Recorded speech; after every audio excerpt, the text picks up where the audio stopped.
everybody, welcome back to the Consummate Athlete Podcast. I'm Molly Herford. I write books about bikes. I write articles about all kinds of fitness stuff. And in the past couple weeks, I've maybe been a little low on the fitness front, but in general, I do a lot of the fitnessy things. And I'm Peter Glassford. I am a kinesiologist and cycling coach, often based in Collingwood, Ontario, but we travel all around. But I am happy to be back in Collingwood right now. It is gloomy, it is not snowy, it is sort of raining at the moment, but such is January, I guess. Yeah, well, we have the same in New Jersey, so you're not missing much. I, however, am missing Collingwood, but that's a story for another time. Busy weeks for us. I was just in LA near, actually, Oxnard, where we've stayed for the past few years, with the rally cycling team for their team launch and presentation. So had a really good time meeting a bunch of the people on the team, interviewing them, getting to know some of them a little bit better. It was super cool. And I got to sneak in a few hikes and runs at some of my favorite places out there. So that was super exciting for me. Yeah, did you go to Peddler's Forks? I know you were staying close to it. Yeah, that was actually where the team presentation was, which is one of my favorite places on earth. Highly recommend if anyone is in the Calabasas area, go to Peddler's Fork. You can, rent bikes, drink coffee, eat cookies, eat amazing food. Pretty much everything you could ever want is all right there. Yeah, it's a really cool spot. What else? What else is up? We have a lot of good podcasts lately.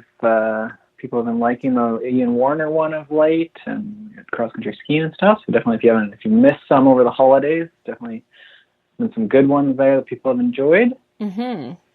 Yeah, and this week I think. What about on the outdoor edit? Has there been anything new on the outdoor edit? Yeah, absolutely. I think there's one that's coming today that I'm pretty excited about.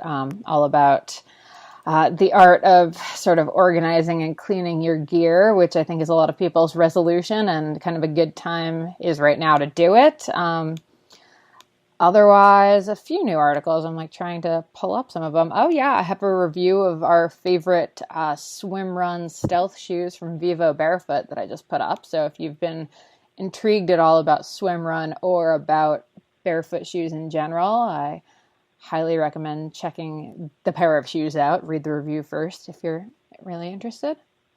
And then I did I don't know if I talked about this last week, but I lost my main luggage when I flew into Reno a couple weeks ago. So I did a post on sort of what stuff you should always have in your little carry-on bag. And number 1 was sneakers, and number 2 was some type of shorts. So you can always do a workout wherever you are, because baggage being lost is not an excuse to skip a workout, sadly. Yeah. What about you? Any good articles lately? Yeah, I don't put out quite the amount of content on Smart Athlete that you do, but I sometimes get excited about something and put an article together. Usually, a client or a group of clients, it's usually sort of a common, sort of frequently asked question or something that I sort of go after, or a problem people are having. So the one I've been sort of wanting to write the article for a while, and I'm sure I'll keep evolving this, but I just wrote one about sort of the quote-unquote perfect workout, where especially newer clients get sort of this idea that they have to do 100% of, the wattage or the workout or the pace or whatever for, they want to always be setting personal bests. And I think that comes early because people are so used to always getting better. When you start running, every run is better. Or when you're cycling, every test is better. But, there comes a time where, there's just some crummier days. And if you're training hard, there should be some days you're tired and stuff. And so that's why zones exist. That's why we have a range. So the post sort of goes into that sort of idea of,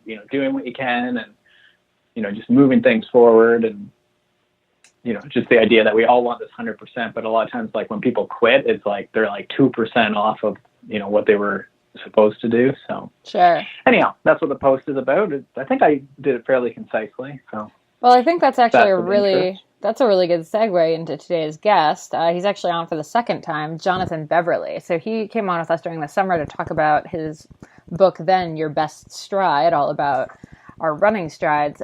This one, though, is all about how to run sort of forever is kind of the idea. Run strong, stay hungry is the title of the book. And it's a really cool book. It's a really cool episode. And I think that ties into your article really well because partly like it's one of the things that keeps you in is this realization that not every single run is going to be perfect. And I mean, frankly, especially as we age, our, best mile, we might not ever hit that like 4.5 minute mile that we could do when we were 21 or 22 ever again. But that doesn't mean that you're, a bad runner. You should quit. Yeah, there's some really cool sort of tools and a couple new ideas I hadn't heard of that he discusses. And yeah, it's, something, why do we do it? Why do we keep running? And also, what are the sort of, what keeps people, especially in running, where the injuries sort of add up and, everyone quits because their knees and their hips go. What are the, qualities or the practices of those people who are able to run into like their 60s and 70s? It's quite interesting. And it's that consistency, like doing something every day versus quitting, like you feel crummy, you don't end up doing your ride or your run or whatever. So I think you're right. It is a good sort of accompaniment to my post today, this podcast. Yeah, there you go. So give this a listen and then head over to smartathlete.ca to give that a read. And if you want to take part in our 7-day healthy kickstart set of emails, you can find out more about that at consummateathlete.com or on either of our sites, theoutdooredit.com and smartathlete.ca. So check that out if you're also looking for a little motivation to just be a little healthier all around, not just in your workouts. All right, guys, enjoy the episode with Jonathan Beverly. Consummate Athlete Podcast, and we have Jonathan Beverly back with us for round 2 because he has book 2 out now. So, Jonathan, thanks for joining us today. It's really a pleasure to be back. Thank you. So, your new book is Run Strong, Stay Hungry, 9 Keys to Staying in the Race. But before we dive into that, why don't you give our listeners just a quick bio on you if they have missed the first episode or if they need a little bit of a refresher. And, of course, we'll link to the other episode in the show notes. Okay. Well, I was editor of Running Times from 2000 till January 2016, so a couple of years ago. And then that magazine was folded into Runner's World, and I became a freelancer, and it sent out a lot of queries right away to make sure I had work, and ended up with 2 book contracts about the same month. So spread them out, but I was writing pretty much steadily for almost a year to get these out. So it's a good year, though. Looking back now, it's like when, training in the midst of it, you feel like I can't wait till this is over, and you look back and say that was the best time of my life. So I sort of feel that way about working hard on them. Oh, I love that. I think you're completely right, having been involved in book projects as well. So with this one, Run Strong, Stay Hungry, at first when I started reading it, I admit I was kind of thinking, oh, this isn't going to be for me because I'm not, 50 yet. I'm still sort of in my running prime, I guess. But then as I read it, I started realizing that a lot of it I felt like was totally for me. So when you were writing it, did you plan on it being for an older generation or kind of open to interpretation? I felt from the beginning that I wanted it for any runner who wanted to get a perspective on how to run for life. And so even though I interviewed people who are older because they had to be older to have lived through generations of their running life, I wanted advice. Sort of what would you tell yourself at 20?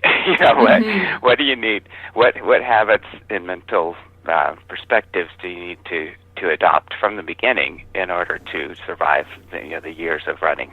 Mm-hmm. Yeah, and it struck me, there's in training, I deal with this with my coaching clients as well, that there's, everyone wants to be that, top level athlete and use all the high tech, gadgets and gizmos and training intervals and training camps and altitude camps and, plyometrics and all this stuff. But, the majority of us are not getting paid millions to sacrifice our body and well-being and longevity. And it's really more of a game of staying healthy and doing it, hopefully as long as we can because we presumably enjoy it. So to me, that's what this book was really, for anyone who's not, got that Nike contract. Right. And what was interesting, though, is that a lot of people were at that level and yet they still have this perspective. And I think that's a dichotomy that the ones who are sort of striving think that if I if I quantify it and push myself and discipline myself to all this, that I'll reach a new, better level. I'm not sure that's the case. I think that this is not only a way to stay in the race for life, but probably to race your best too, if you can adopt this perspective. Yeah, absolutely. So in your writing and your research, was there one thing or a couple things that came as, I guess, big surprises to you? I mean, you've been a lifelong runner as well, so I'm sure a lot of it was like, oh, yep, I felt that too. But was anything really surprising? Just what Peter just touched on right here, I think, was how many of these runners, even at the very top level, said, I run by the seat of my pants, is the way Jones Benoit Samuelson said it. that I trust my body to tell me what to do. I think so many of us has this perspective that we don't trust our bodies, that we have to push it, we've got to overcome it, we've got to it always has to be hard and disciplined. No, that the answer is not that, but in knowing how to listen and to let go and realize that what your body is going to find its top level. If you have to, of course, have the commitment and the discipline to be looking for that top level, but that this training by feel idea was fairly universal, and that came as a surprise, and I'm still figuring out how to apply it. To balance the two sides of not giving in to lethargy and apathy, but listening and not overdoing it because your body's not ready. Yeah, I think that's a really good point, and a good thing to mention, I think, at this time of year in particular, when everyone is sort of in the go hard New Year's resolution mode. I was just reading an article today where it's like, 10 motivational quotes to get you, into the gym or out on the run, and one of them was like, someone out there is training harder than you, and all that kind of stuff, and I was like, oh boy, this again. Right. Yeah, and it is interesting though, because new runners feel like that they have to do that to get going.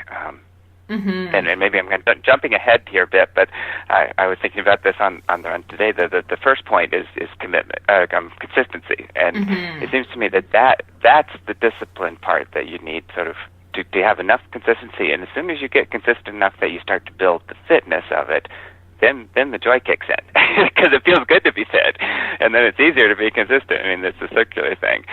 But people instead, I think, tend to like, I've got to push myself really hard, and then they end up inconsistent, and then it's always full. They never get over to that point. Yeah, that was an interesting chapter in the book. Actually, I really enjoyed that section, and there was a few things that I found that were interesting. You found, and correct me if I'm wrong here, but like the minimum mileage when you say consistency was in around 25 miles per week in about 5 runs. And obviously people are building to this and maintaining it being the key. But that's actually a relatively high volume, like for the average person, or at least for me, it seems high. Yeah, it is for the average person, and which is, I think, one reason that the average person, again, doesn't running's painful for the average person.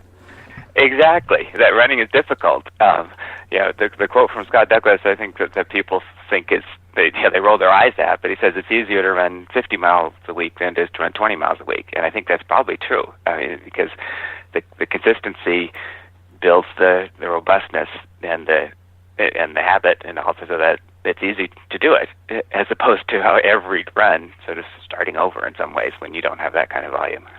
It's interesting. There's obviously with running there'd be sort of the soft tissue adapting, and there's a fitness component, but there must be a mental and a routine and a lot of these other factors, planning your day around it, you're fueling appropriately, associated with that, 5 and 6 days a week, that you're running, for at least maybe half an hour. Right. Yeah, I think both of them come together, the mental and the physical. But there really is a physical component. Maybe I'm not, maybe it's not. But for me, it's around 30, 35 a week. Until I get to that, it's still some discipline. As soon as I get there, every run, it just feels. After I get warmed up, it's joyful. It's fun. It's relaxed. It's that tireless state. No, I know exactly what you mean, and with cycling, it's very similar. Like it's a struggle, and then there's a switch, and there's random metrics and stuff. And I don't know exactly where it is, but there's definitely, once it becomes routinized and you've put in enough volume, you can go hard and you can bury yourself and put in more load, but you're a pretty good cyclist and you can go pretty quick, and then, like you say, enjoy. So that makes sense for sure. I've not gotten there yet with cycling. I don't know if a lot of people do, but it's definitely a struggle I think a lot of people have, is getting out, frequently enough. Right. Consistently enough. Right. And it seems with cycling you need even more volume. Yeah, that's my biggest limiter with that. Yeah, that's probably true. Yeah, that's what people always say. Because I can get out for 6 runs for an hour a day, 6 days a week without any issue, but to try to get in the volume that it would take to become a decent cyclist has always been a little bit too much for me. Yeah, you're probably a bit more, for sure. All right. Yeah. What's interesting, too, about the consistency, and I looked some new research out of Australia talks about, this overtraining that is a misnomer, that we need to get away from that term, because people hear it and think you do a lot, you're putting yourself at risk for injury. It's the ramping up that causes injury rather than the consistent high volume. And that's why I think these people who've done it for 40, 50 years and have been doing 60, 70 mile a week, that they're strong and they're less likely to get injured than the person who's ramping up quickly from 25 to 45 or 50. It's actually really interesting you said that. I was just talking to a doctor for a different article I was working on, and he started talking to me about how overtraining could actually happen when you're training only a couple hours a week. If that's 2 hours more than you've ever trained in your life, and you're going as hard as you possibly can, you might actually find yourself overtrained. If you're stressed and you're not sleeping, and then you're going, pretty hard on the run, even though, the guy next to you is running 7 days a week and not having any problems. So overtraining just means so many different things.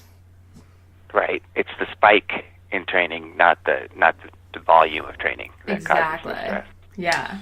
Is there a way, the book, your other book, Your Best Stride, probably covers this maybe more, but is there a way, if someone, we got 30-something, 40-something who's trying to, thinks running's going to be their thing, it's going to be more, sustainable or manageable with a busy lifestyle and family and travel and stuff. How do you get to that, even that 5 days of 25 miles a week? 5 days of 25 miles? Yikes.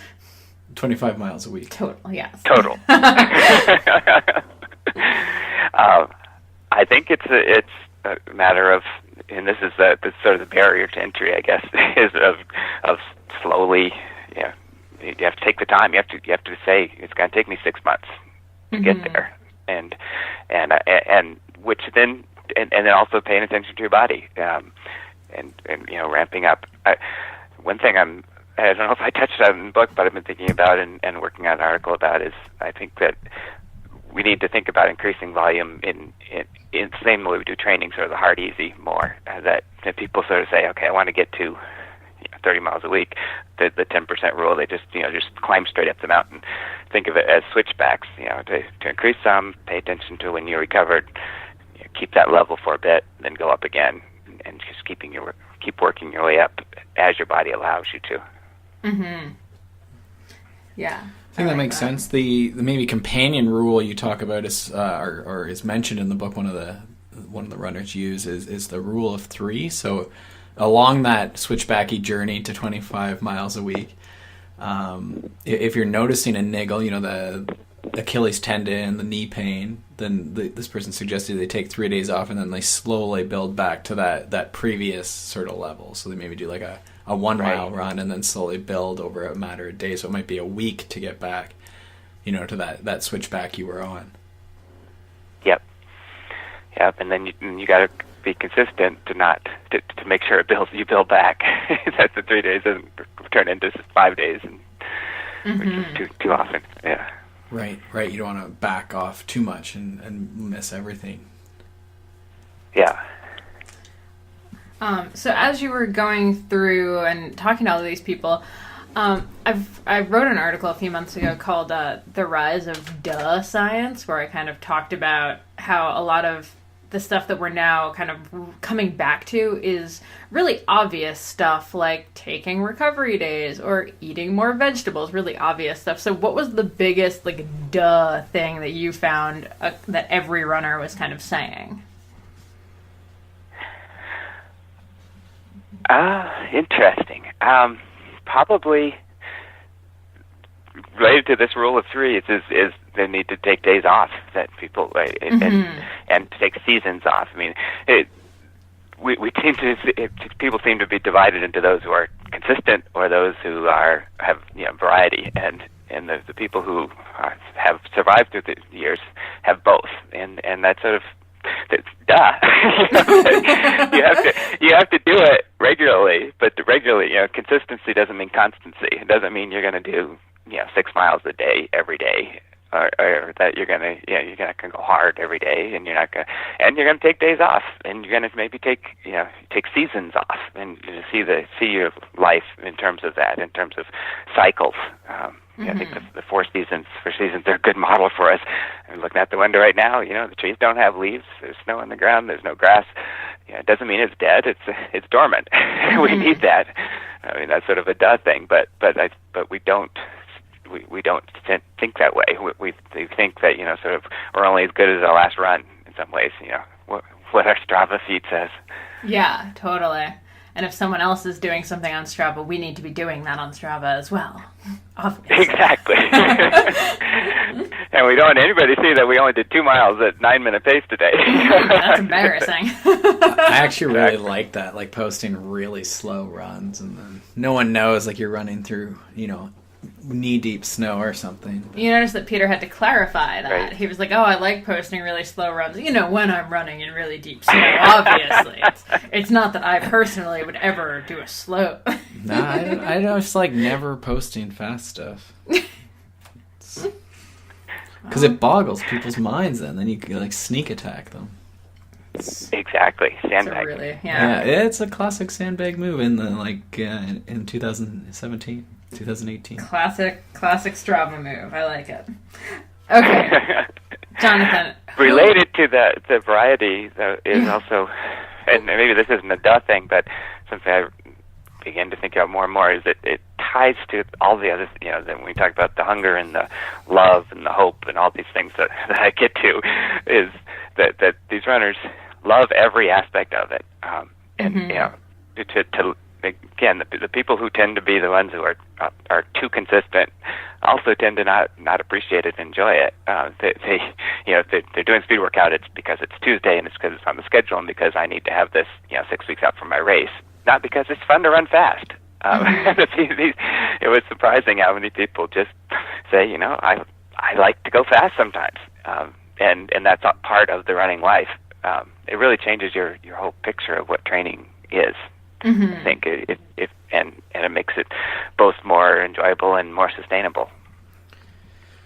So then it seemed like another big component is of thriving and continuing on is adjusting sort of your mindset or more specifically your goals. Sort of the reason you're running maybe hasn't changed. Maybe you still want to go fast, but I think a lot of people drop out because there can't be the champ. They can't win the race. They can't set that new marathon personal best. Right? They're right. Things aren't moving. So I think you phrase it. I'm trying to think like when you're younger, the goals are expanding, and then maybe as you start aging, things start closing in, or I don't know if it's quite that dire, but right. something like that. It was much more eloquent when you wrote it. But can you speak a bit to the goals and how we would adapt to this? I think a lot of people I deal with in the masters age group struggle with this sort of when I was 20, I want to get back to when I was 20 or something, and that might just not be the best way to look at it. I mean, I'd love to get back to the weight I was when I was 12, but Yeah. This is huge, and it's much harder than it seems like it should be.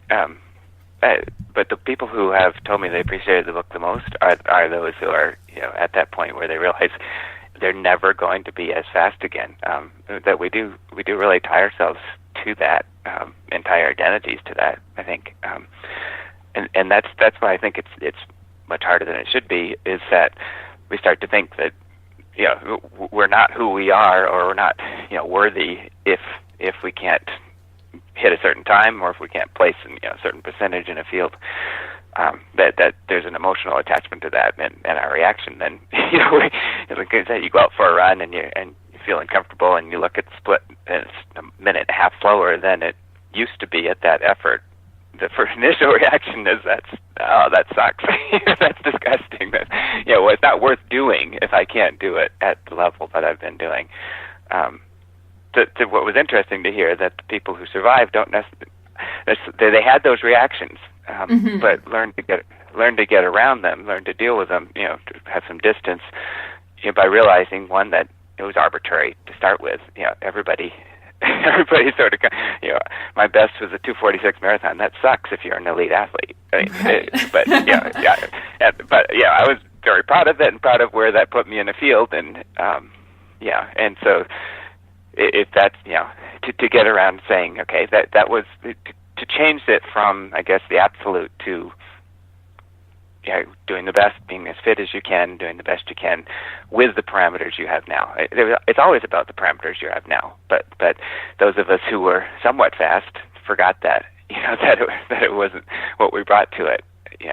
So now it is, how fast can I get as a 53-year-old, with the job I have and kids and coaching and all these parameters. Okay, I still take joy in doing the best I can in that context.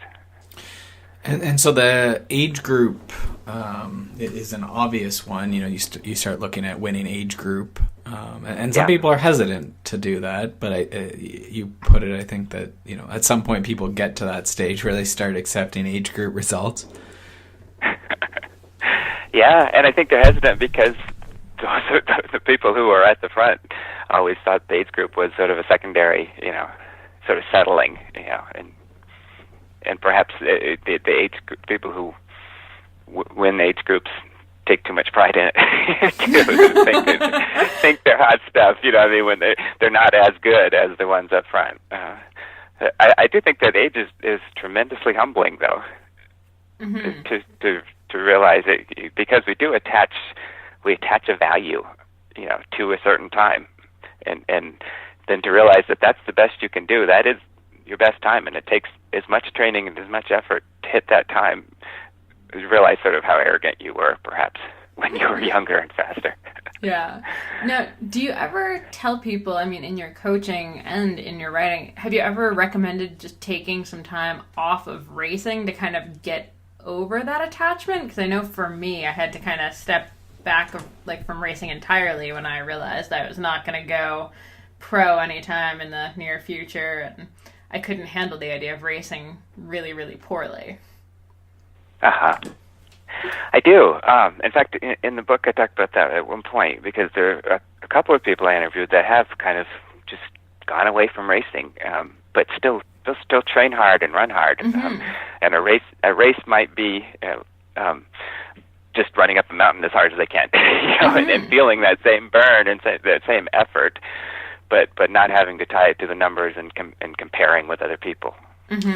It's interesting. I don't know if you're seeing it in running as much, and you maybe know even just from magazine and a bit of your coaching and stuff too, but it seems like in cycling, and maybe Strava's part of this too, but we're seeing, I think, at least in my coaching business, a lot more people who are, they want the health component of it. So, there's some health coaching, I guess, with that. But then there's a lot of people who they maybe have a couple events, some Grand Fondos, or, maybe a stage race or a tour or something. But they're, much like you say, they want to go out on a group ride and, beat their friends maybe, or they want to go get that Strava segment or whatever. And so it's odd. It's almost a change a little bit away from the official, races. I don't know if you're seeing that in running as much or not.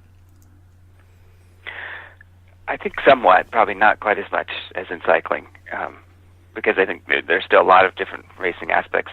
And the people I interviewed, and perhaps it was just the cohort that I interviewed, but most of them do still really enjoy racing, the context of racing, just the effort of head-to-head against somebody whoever that is, and people, it does bring out the best in you and get you to the point. There's nothing quite like the feeling of redlining it in a race. And it's hard to do that outside of that context. Yeah, it's odd. It did seem like a lot of your cohort, as you put it, were sort of still very involved in racing at some level, versus going off and doing big adventure runs or fastest known times or things like this.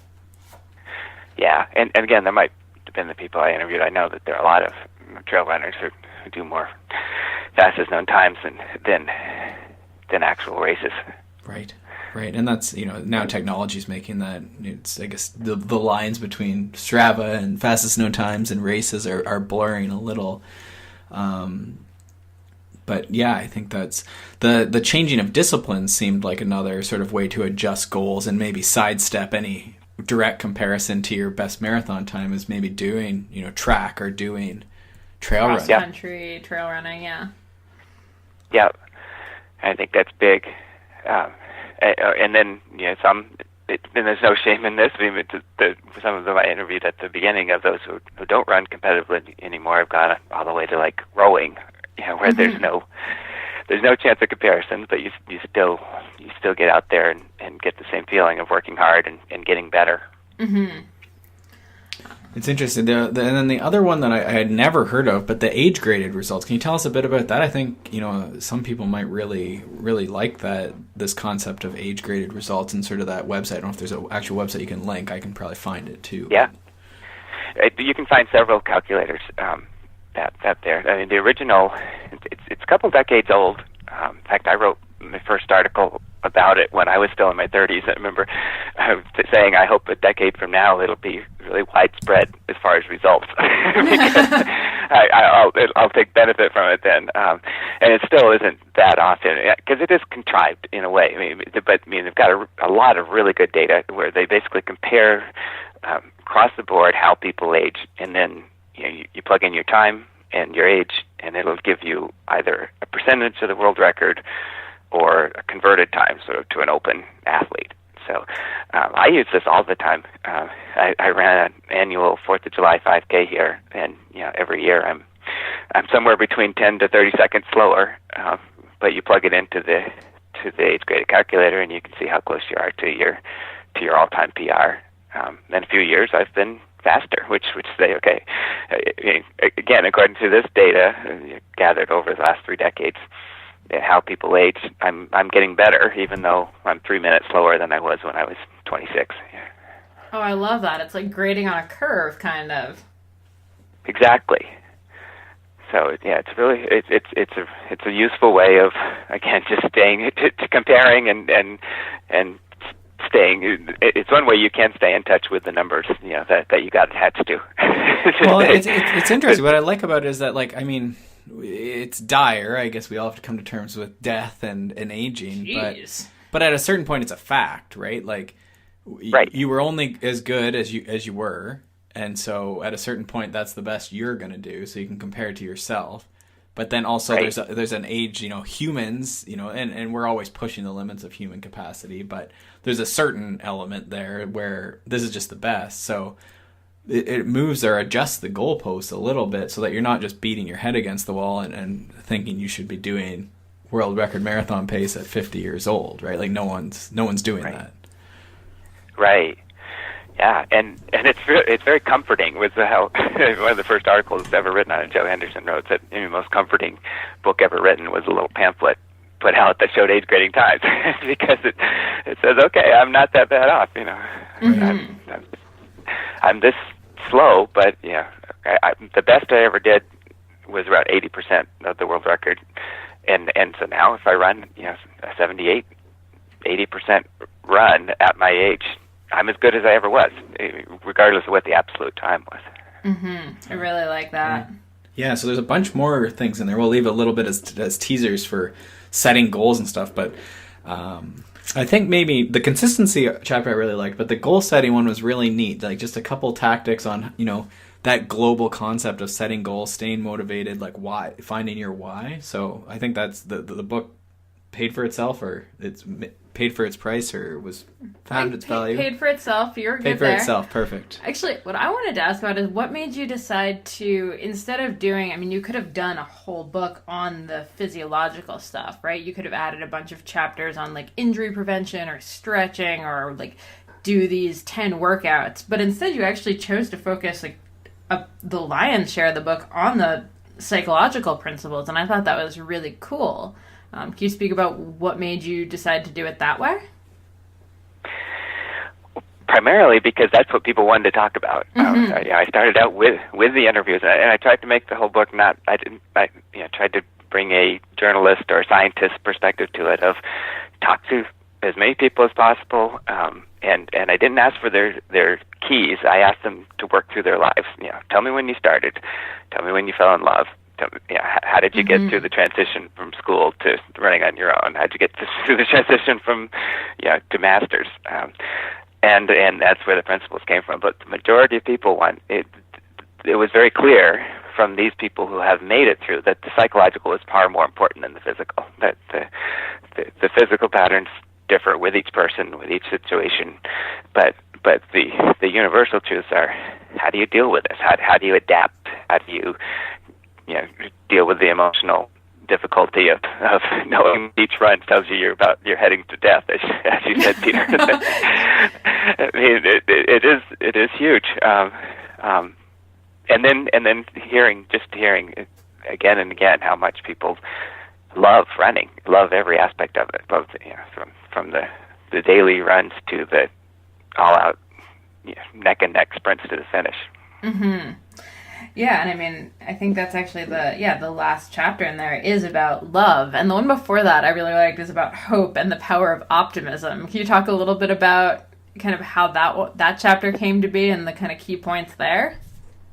I can, and it's interesting you picked that out, because it wasn't one of the first points. When I, after I'd done the initial research and sent in the proposal, it was 8 keys.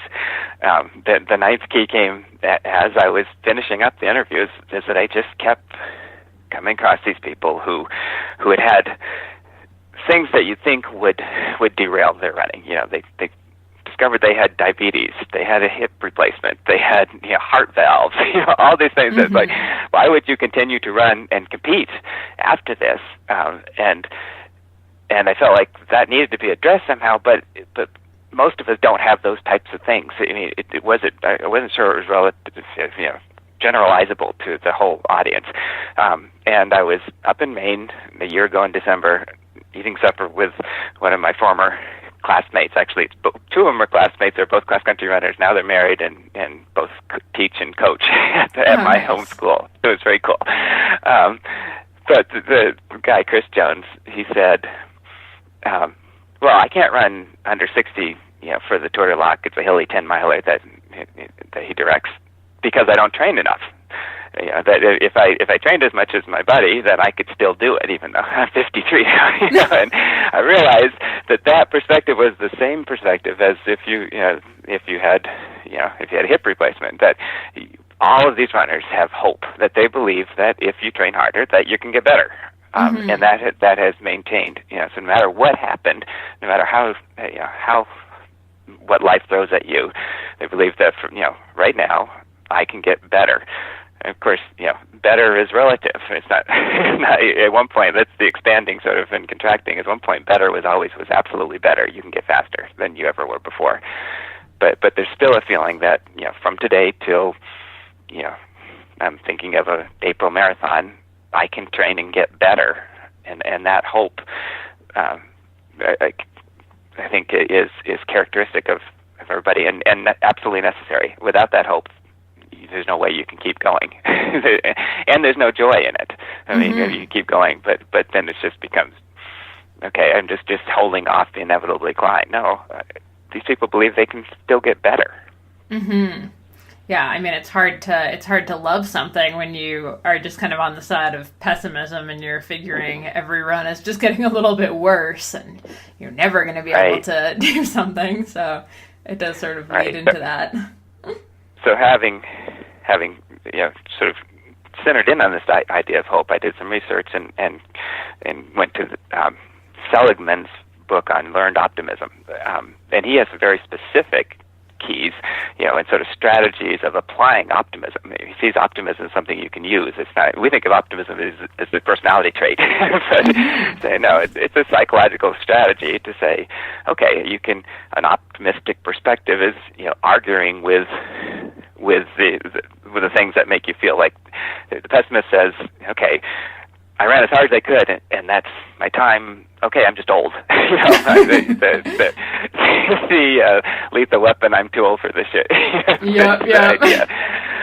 The optimist says, okay, no. Why did I run this time? Well, I haven't been doing, my quarter mile intervals, or it's early in the season, or it was a hot day, or it's all the things that you can argue with it and say, okay, what could I do to get better? Mm-hmm. And there's still hope that you can get better, not just okay, that's it, I'm done. Everything's over now. Yes, and almost on that same note, in the beginning of the first chapter in the psychological section is about humility, and I loved that two of the points you made were the danger of winning and the danger of talent, because that's something we actually see with people younger than us. Right? Like a lot of, 22-year-olds, 25-year-olds are dropping out of sport because they maybe had talent when they were juniors, but didn't get the big elite contract that they thought, or they won in the 15-16 field, but aren't winning in U23s and can't stand not winning. So I thought it was really interesting that you still had that in for a book that's generally has people that are significantly older than that in it. Yeah, and I think all of them had it because you don't get to that. You don't run for 40, 50 years without this. That the realization that it's all a process, you're a work in progress. Dina Castor is interesting in this. Is that she seems to based on what she told me, is that until she got out of college, she still was sort of this fixed mentality that I won because I was talented. And if I didn't win, it was I wasn't talented enough.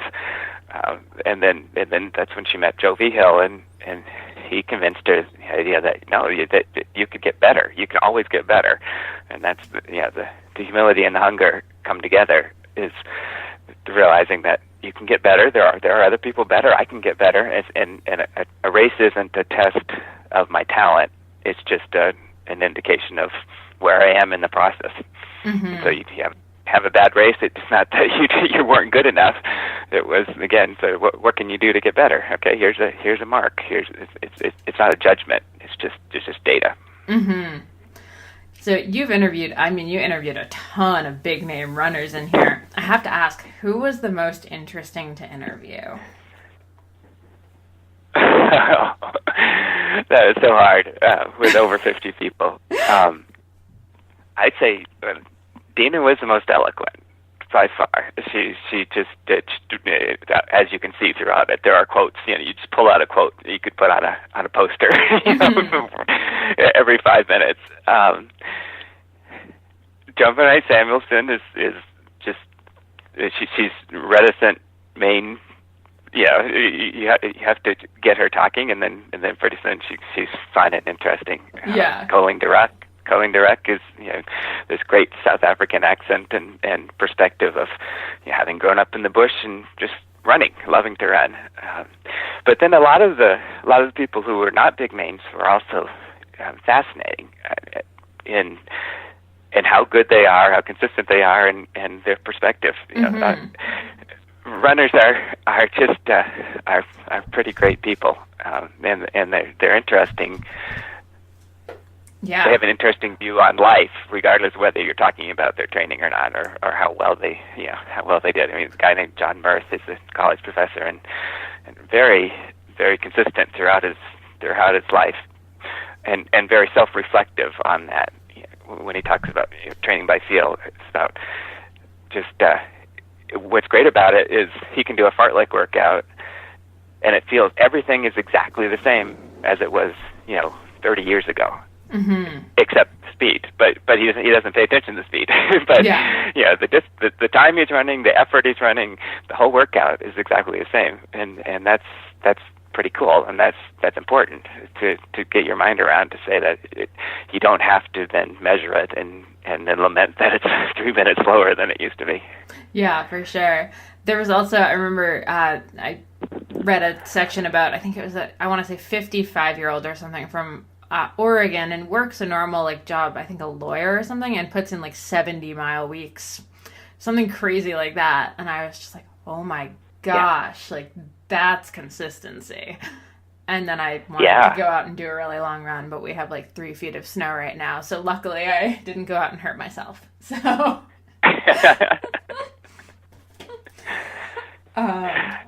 And then you got Dave Dunham, he's a trail runner. He's run the World Mountain Championships before. But he works for the IRS, and he sent me these spreadsheets that have basically every mile, every race, everything, this whole life.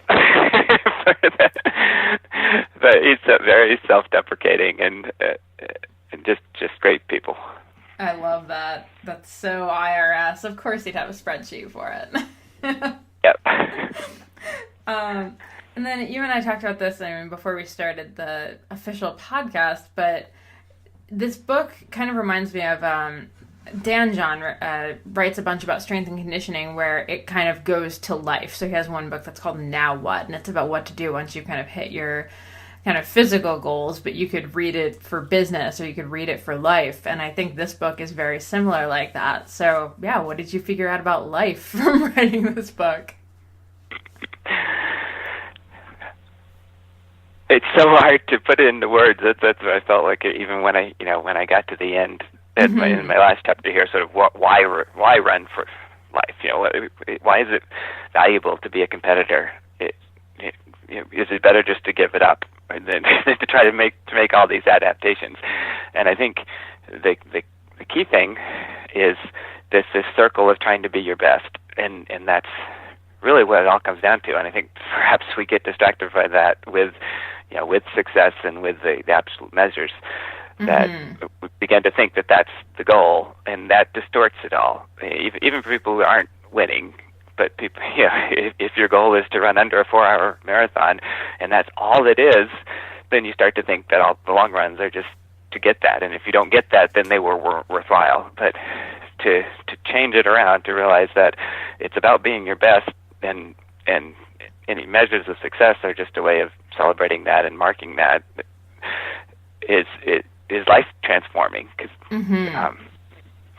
which with these points, at one point I thought they were really consecutive, and then by the time I got done writing the book, I tried to do a diagram of it, and it got so convoluted of sort of circling back on itself. There's no way I could do it. But when you think of like consistency is the center there to get to the point where you can love it and where you can be healthy enough to keep going, and maybe training by feel is the center, but you can't do that until you have the love and the hunger, and so those, everything is sort of prerequisite for the other in order to, but it all comes together down to the joy and the love at the end. That sounds touchy-feely, and those who are working hard to be their best would say, it's not about that. It's about the discipline of and working hard to win.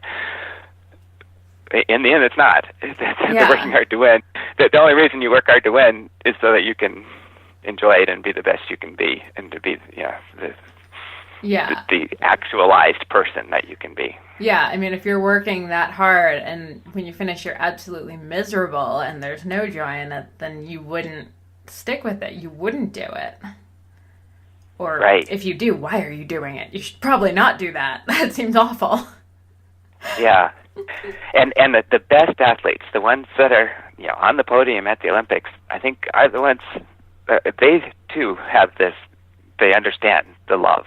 They understand the joy of being that person. I mean, obviously gifted to start with, but then they have developed it and appreciate it. And I find that pretty regularly. I mean, the people want to interview them and say, how much did you give up, and how hard is your life to get here? I think that's a wrong question. I think that most of them would do it without the podium there. Yeah, I mean, most people that are consistently on the podium probably don't really feel like they had to give up anything. Or even if they did have to technically give up something, it doesn't feel like they missed out on stuff. Right. So that's why somebody like Joan can be, still excited about, she's going to try to run sub 3 at 60. Even though, she could have easily, she's done everything with the Olympic gold and world records, and but that wasn't what it was about. It was about how, doing her long runs on her routes around Freeport, Maine. That's what she loves. I love that. And then I guess the last question is, I mean, for someone who isn't a consistent runner, for someone who is maybe just coming into it, how do they get started in this? How do they find the love? How do they become consistent? Is there a secret sauce? Is there anything?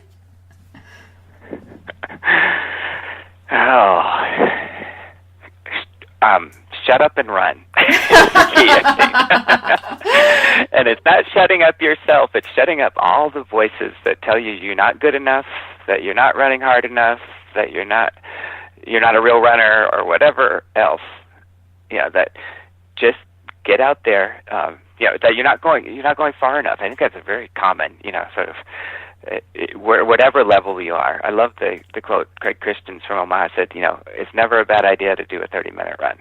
Yes. Just get out the door, do it, enjoy it, appreciate it. Don't be afraid. You feel good to sprint once in a while. Don't be afraid to just slog along once in a while. Let your body tell you how. But and you have to have the discipline. I think is just getting yourself out the door. I think most people once they do that, and they're not letting somebody else push them either physically beside them or in their mind, that they will enjoy it. They will love it. I think you're absolutely right. I remember reading, when I was like 10, a book on how to start, or a magazine article on how to start working out. I think it was in Women's Day magazine or something.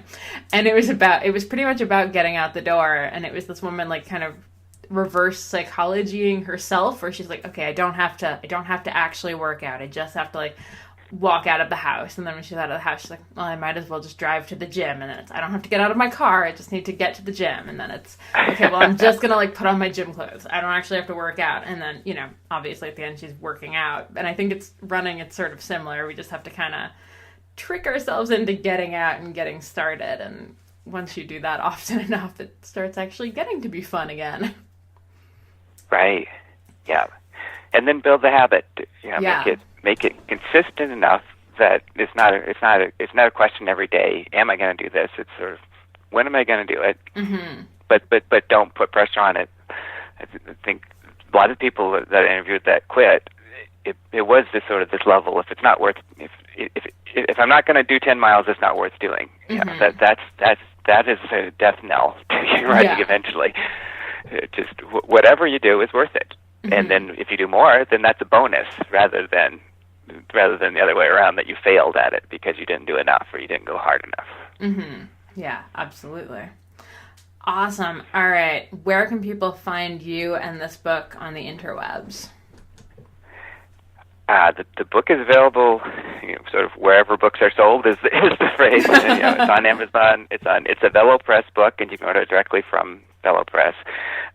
JonathanBeverly.com is my website. I've got links to a lot of my writing over the last 20 years.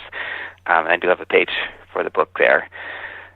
And I'm Twitter is JBevRun, which is from one of the high school kids I coached started calling me JBev, so that's my handle at my local town now. Very good. Awesome. Well, thank you so much for taking another afternoon to chat with us. It's always great talking to you.